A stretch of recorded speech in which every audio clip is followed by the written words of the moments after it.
Salutare toată lumea, numesc Bogdan și m-am găsit la un nou episod pe acest canal. De data aceasta ne vom juca Subnautica și dacă vă place, nu uitați să apăsați pe butonul de like și noi vom mai face episoade. Deci o să dăm aici Start New Game, Survival și povestea jocului constă în tu ai mers cu o navetă spațială și naveta aia spațială s-a prăbușit.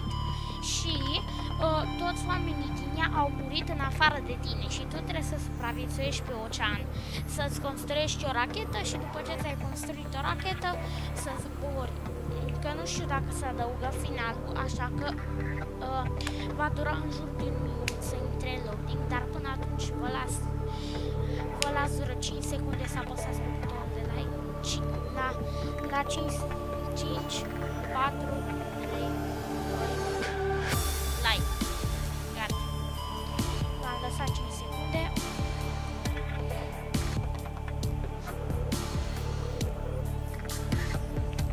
Haide, cu jocul nu durează cam de la 5 secunde.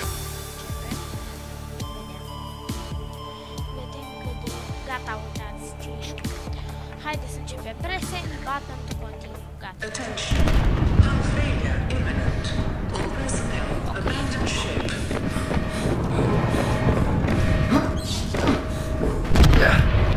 Oh. Launch in 3, 2, 1. Racheta, uitați-vă, oameni buni.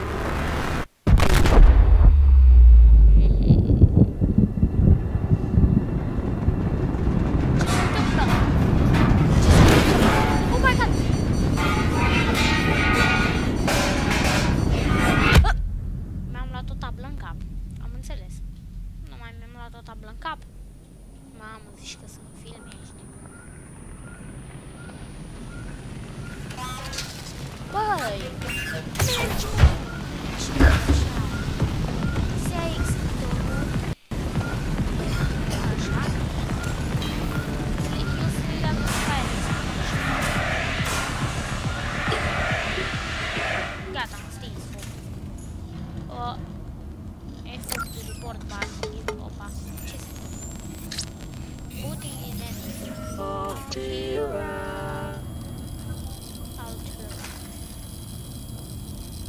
You have suffered minor head trauma. This is considered an optimal outcome. This PDA has now rebooted in emergency mode with one directive: to keep you alive on an alien world. Please refer to the databank for detailed survival advice. Good luck. Ce? Deci, ca să vă explic ce a zis, practic, pe scurt, noi am suferit o traumă la cap, adică de la lovitura aia gravă de placă în cap, adică placa asta nenorocită. Am suferit o traumă la cap. Și noi acum avem un PDA, care este tableta asta, care ne va ține în viață pe această planetă extraterestră. Aparent este extraterestră. Ce naiba-i cu poarta aia? Oh my god, ce grafică! Sunteți nebuni? Deci, eu am mai văzut pe YouTube jocul acesta. Și pentru prima oară, aparent, am văzut că ne trebuie un flashlight. Battery în jocul ăsta trebuie să fii foarte mult prieten cu Wikipedia-ul. Și după Wikipedia zice că bateria se craftează intrând în apă, stați așa, să se ducă animația. Trebuie să luăm niște pești să mâncăm. New creature discovered. New creature discovered. The Aurora suffered orbital hull failure. Cause unknown.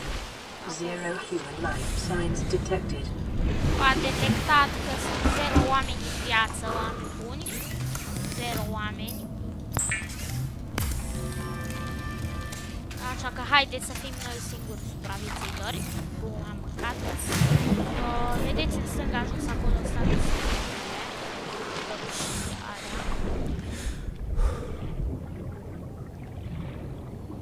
Deci, în primul rând, hai în adânc. Hopa, Hopa, break lime. Oh my god, ce naiba se aude. Ok, hai la suprafață că... Holy. Deci avem nevoie de 2 ciuperci. Una, 2. Și de un limestone. Hai să vedem dacă găsim. Oh my god! Ce se aude, măi?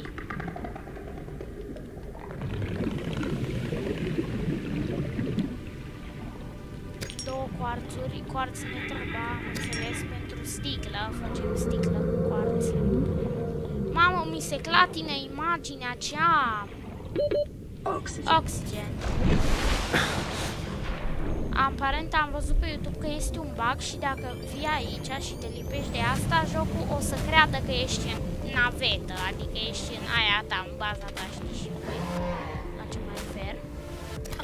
New creature discovered. Am luat ăștia. Alien life forms may have unexpected applications.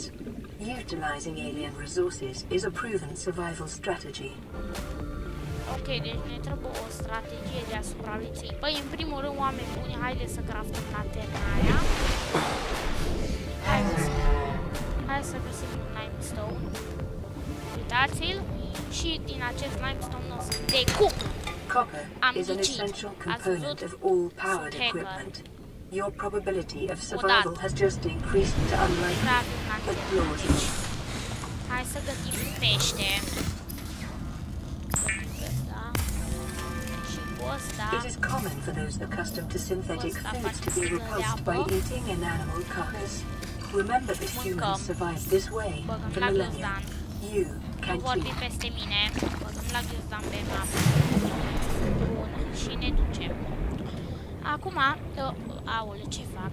Una bucată avem, una bucată la perna asta. Deci, avem aici niște glass și una bucată glass, una bucată baterie și apoi una bucată lanternă. New blueprint acquired. Bum! Și avem o lanternă. Stați un pic. Bum, și avem o lanternă. Scuzați-mă, are și animație, dar am din greșeală am oprit-o eu. Așa că scuzați. Și animația avea, o întorcea pe toate părțile și se uita la ea și apoi se uita la lanterna aia, la lumina de la lanternă. O pornea și se uita la lumină. Și gata. Bun. Cupru.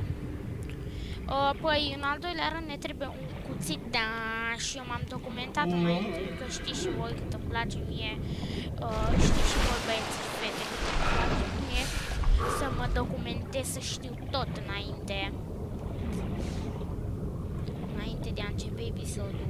Așa că pentru un cuțitaș mai voiam că avem nevoie de luăm metalul ăsta, nu știu de ce îl luăm numai așa.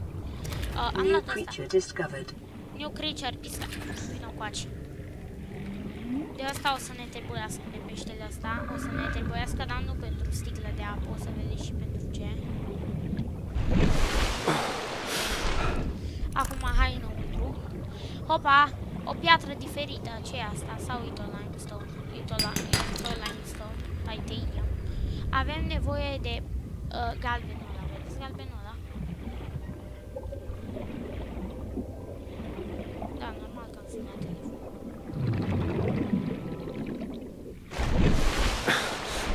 Scuze, băiatul care mă sună, da?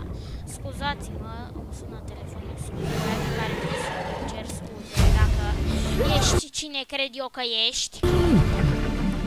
Ok, am ales cu mușcătură, dar trebuie să fim. Life on this planet grows in unusually distinct and diverse ecological biomes. Further study recommended. Hello, unde te duci, frumoasa mea? Frumoasa mea, unde te duci? Te duci pe acasă. Uitați-mă și voi ce-mi face jocul ăsta. Nu spune că am no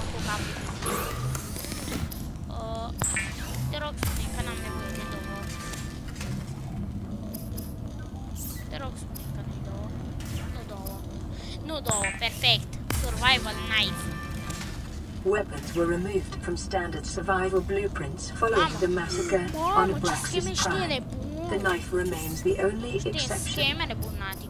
Păi trebuie să facem una bucată asta. Gata. Și avem o gonflabilă, o din asta gonflabilă. Bun, odată. Și acum mai facem una bucată titanium aici. Și acum facem una bucată standard oak tank. Și acum în stânga jos aici, vedeți, avem mai mult. Avem 70. Bun. Cu mâncarea stăm bine, apă avem 2 sticle în chest. Vi le arăt acum, ni le-a dat jocul. Bun. Uitați aici, una bucată. Flare. Ok.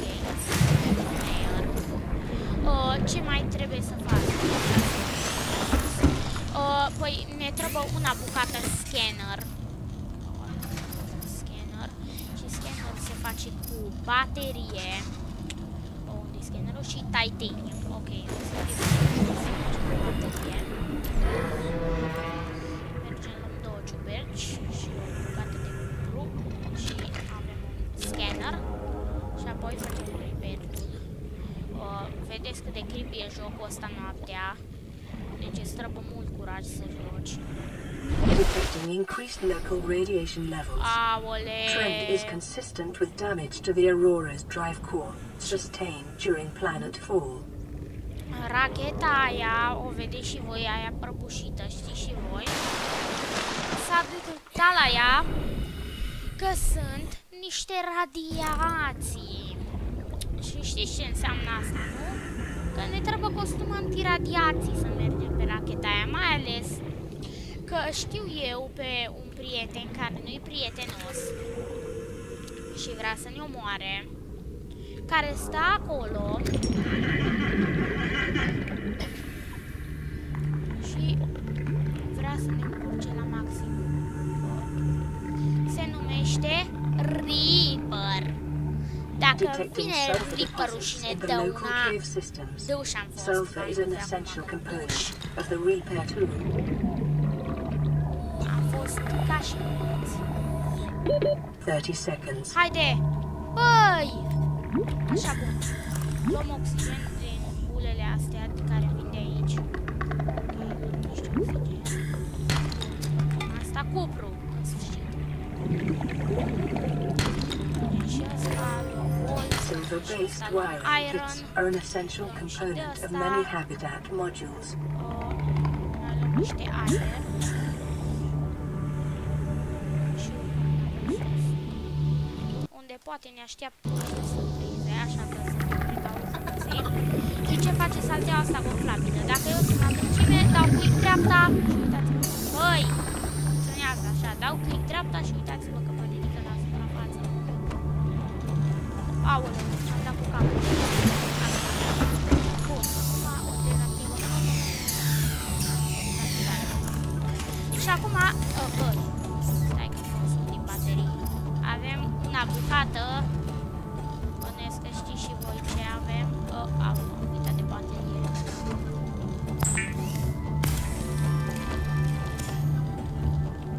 Scuzați-mă, oameni buni, dar sunt cam idiot. Pentru că aveam deja chestiile necesare. The scanner can be used to synthesize blueprints from salvage technology and to record alien biological data. Self-scan complete. Vital signs normal. Continuing to monitor. Asta e bine. Nu am nimic. Aș zice ceva, dar fără glume din asta. Oricum nu era o glumă, dar stai, partea a doua. Asta pe canalul meu de YouTube. Acum avem nevoie de un repairing tool. Scannerul. Inventar. Aici. Tu vei sta, domnule scanner. Ei! Scannerul vieții, tată. Deci, îl dăm pe ăsta cuțitul. Gata, doamne, dacă vrei ăsta. Greu. Cam greu așa, sincer. Mamă, dar nu văd nimic. Bă, te zici că sunt ultimul orb. Mă credeți? Dau și save, că mi-e frică. Și nu sunt femeie pentru cine mă întreabă. Femeie. Se vede după ce femeie mă refer că mi-e frică. Da, să fac și o glumă. Ce că se vede după ce, da, mi-a ieșit.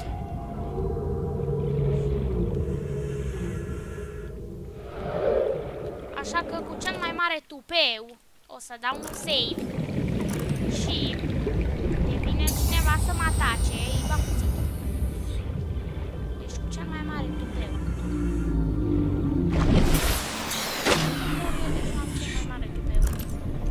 Deci dacă mă întâlnesc cu vreo creatură, bum, ține-mi gât. Gata, te-ai dus.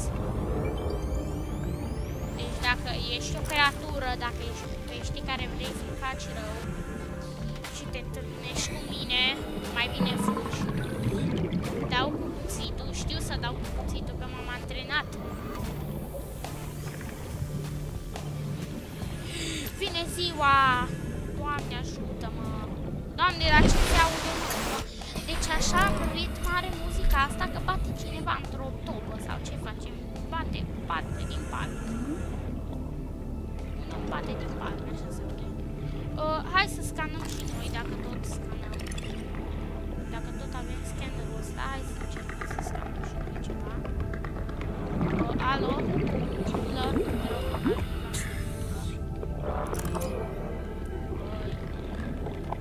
băi, da, niciun ăla rău, vreau să găsesc o urtanie care vrea să-mi facă rău și știu cum arată urtania aia, că am mai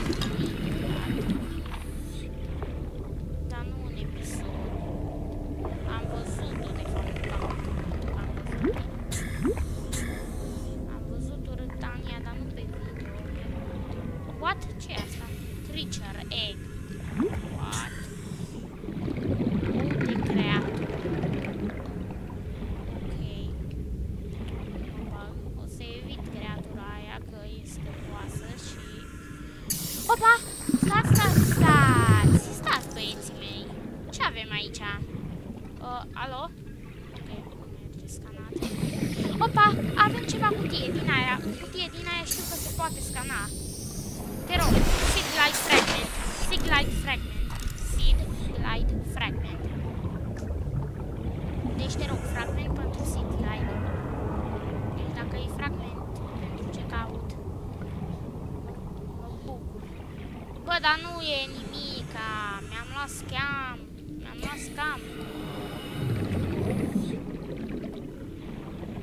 Apare mi-am luat scam. Băi, scammerilor, ăla mi-a dat scam, care o râs. Peștele ăla, îl știu eu. Îl țin eu minte, nu e problema.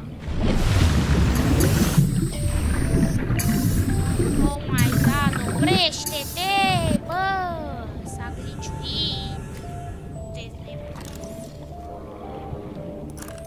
Dar măi, Bogdan, nu știu de nebune.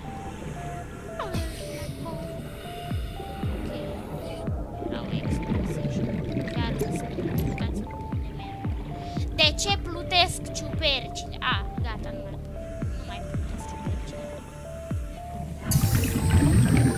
Vreau să zic că mi explică cineva de cum ciupercile plutesc.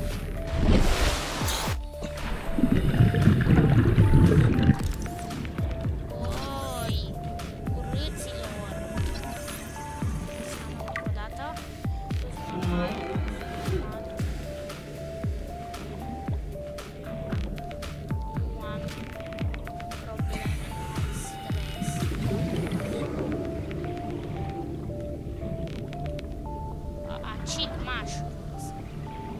Bă,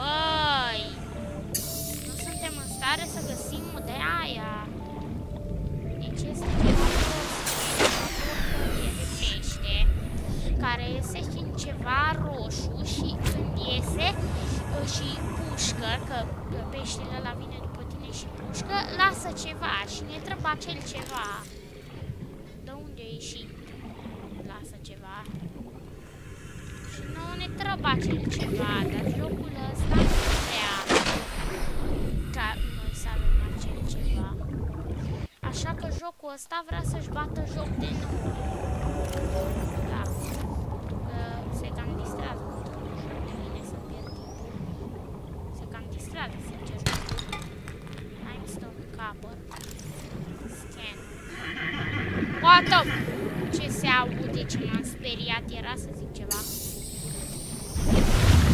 Copii, nu mă ascultați, sunt doar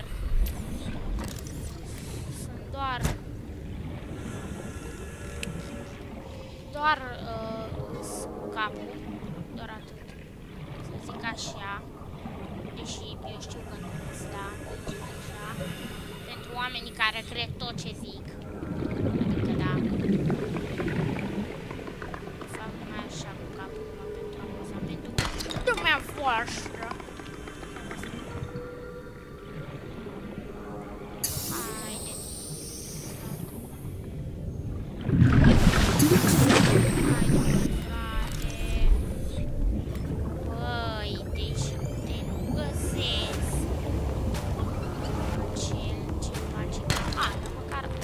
New creature discovered.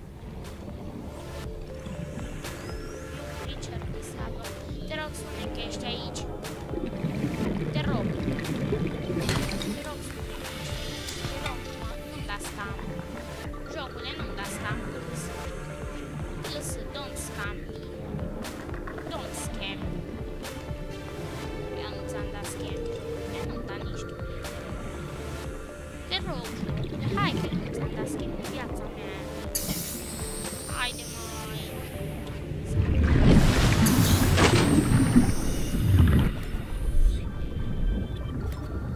Ce urât, frate, ce scam dă. Băi, ce scam dă. Alo, nu mai îmi da scam și dă-mi ce-mi dă. Ce-i asta? Ingenious Life, Shelter Bug. Aoleu, ce urâtă-i!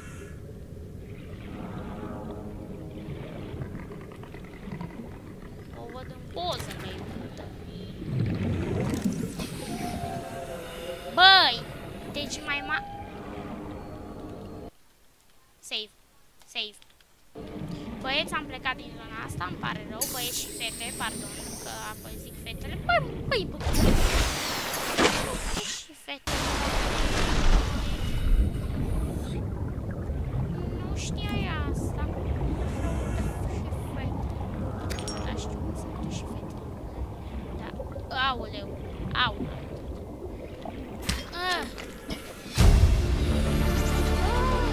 New blueprint acquired. Deci jocul ăsta, uitați-vă pe unde mă face să mă duc. Ăla a mâncat cumva metal. Copii, n-ați văzut nimic. Ai! M-am speriat de moarte, de mama m-ai speriat. Urât, mamă. 30 seconds. 30 seconds. Oxygen. Remaining. More. Așa. Fragment! Dacă iar sunt scamat, nu mai joc. Dezinstalez jocul dacă sunt scamat iarăși. Nu sunt scamat! Ce-i? Mobile Vehicle Bay! Ce naiba-i Mobile Vehicle Bay? Seed Guide îmi trebuie mie Mobile Vehicle Bay. Îmi trebuie și Mobile Vehicle Bay, doamne, dar urât-s. Nu-mi doresc ceea ce-mi trebuie. Nu mi-am dorit ce-mi trebuia. Mie-mi trebuie Mobile Vehicle Bay. Fragment. Au! Deci eu când aud un sunet de urlătură sau ceva, că ură un monstru ca ăsta, gata, am dat un save, poate mult.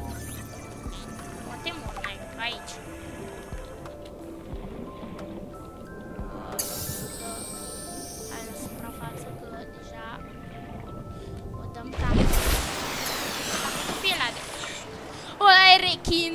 A, nu, nu e rechin. Nici nu cred că există rechini în jocul ăsta, pentru că suntem pe o planetă de extraterestri. Logic, da, nu există rechini. Bogdan. Nu îmi merge, scuzați-mă, oameni buni, dar nu îmi merge bine, cred. Așa că... Vino încoace, sticlă de apă. Aoleo! Papa! Papa! Caution. Continued degradation of the Aurora's Okay, drive core may result in a quantum declaration. Continuing to monitor. Găsim de ultimul fragment. Ultimul fragment care o să fie ăsta. Îl văd acolo în apă. Și m-am dus de aici. N-ai. Bă, dar fix acum te găsești, mă. Marș. Așa. Fix n-am eu treabă să găsesc ăștia. Yes, Siglide. Perfect. Mai e un fragment aici. Te rog, Siglide. Yes! Siglide! Acquired. Oameni buni, ne schimbăm planurile, nu mai craftăm prostia aia de repair-ul, o craftăm mai ușor. Acum avem altă treabă. Treabă mai serioasă.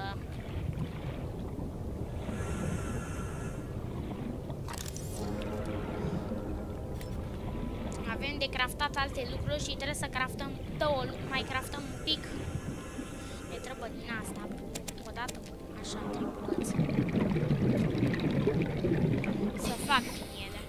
Deci vedeți cât de încet notăm, oameni buni. O să vedeți în câteva momente cât de repede o să notăm. Aoleo. Deci uitați-vă că zici că mă mișc în slow motion. Și ultimul om care nu știe să noate să mișcă mai repede ca ăsta. Bine, acum să înțelege că e și în ocean, îl trage curent. Uitați-vă că nici nu ține apa cu noi. Apa mere încolo, noi merem încoace. Ați văzut și voi că e curent.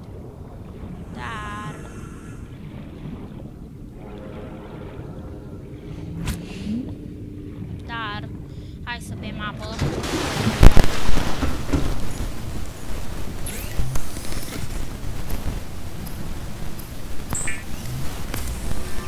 Dar Bogdan, ai spus că nu ai apă în chest. Păi da, am apă în chest. The fabricator cooks small organisms while disposing of the skeletal structure, bodily fluids, and internal organs, thus rendering them safe for human consumption. Pe apă. Una bucată apă. A doua bucată apă.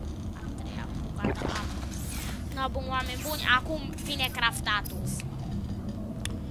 Craftatus experimentatus. Una bucată. Silicon rubber. Încă o bucată de silicon rubber. Face. Fac asta. Egal cu fins. Bun. The fabricator draws from available data to provide environment-appropriate equipment using locally available materials. For your safety, this setting cannot be overridden.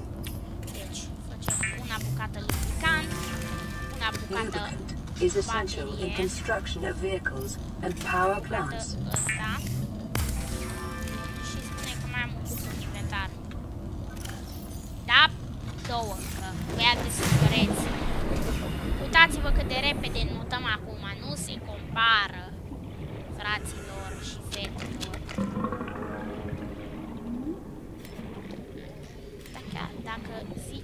Dacă zicem către băieți frați, atunci fete zicem să bun.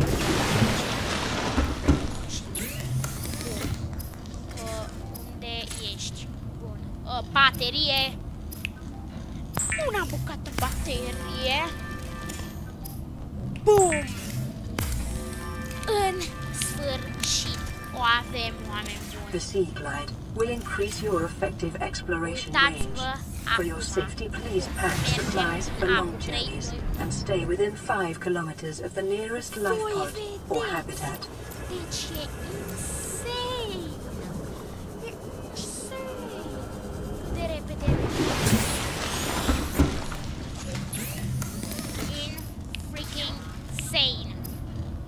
Și acum una bucată trebuie să facem ăsta.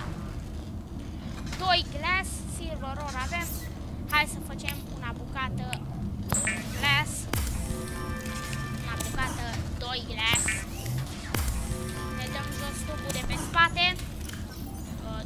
Dă-te jos. Unequip. Și acum facem una bucată tub mult mai bun. Uitați-vă ce frumos e. Și acum 135. Easy. În următorul episod o să craftez un mobile vehicle bay, o să fac o camera. Și uitați, deja avem chestie nouă, repeater. Ok, mă. Dar ce să mai putem? Deci de plan, ce mai trebuie să craftăm? Plan. Ar veni un repairing tool. Da, oameni buni. Deci, cam atât și cu acest episod. Eu o să caut o scameră și o să craftez și o să-mi iau resurse pentru mobile vehicle bay. Una bucată. O să craftez repairing tool-ul, o scameră și bine, o să pornesc video-ul la repair tool când găsesc case-ul în ăsta. Așa că cam atât și cu acest episod, oameni buni. Mai avem aici mobile vehicle bay-ul, mai avem costumul de radiații și mai avem să explorăm, să putem lua player, că o să avem tot timpul multele care ne întrebă, ăsta nu întrebă. O să avem Simos, oameni buni, o să căutăm fragmente pentru Simos. Așa că, până atunci, dacă v-a plăcut acest episod, nu uitați să apăsați pe butonul de like. De ce e Jupiter aici? Uitați-vă, vă zic eu. Aici e dacă ar fi Jupiter în loc de lună, ar fi așa. Păsările s-au gliciuit. Așa că, cam atât și cu acest episod. Dacă v-a plăcut, nu uitați să apăsați pe butonul de like. Și noi ne revedem data viitoare. Pa, pa!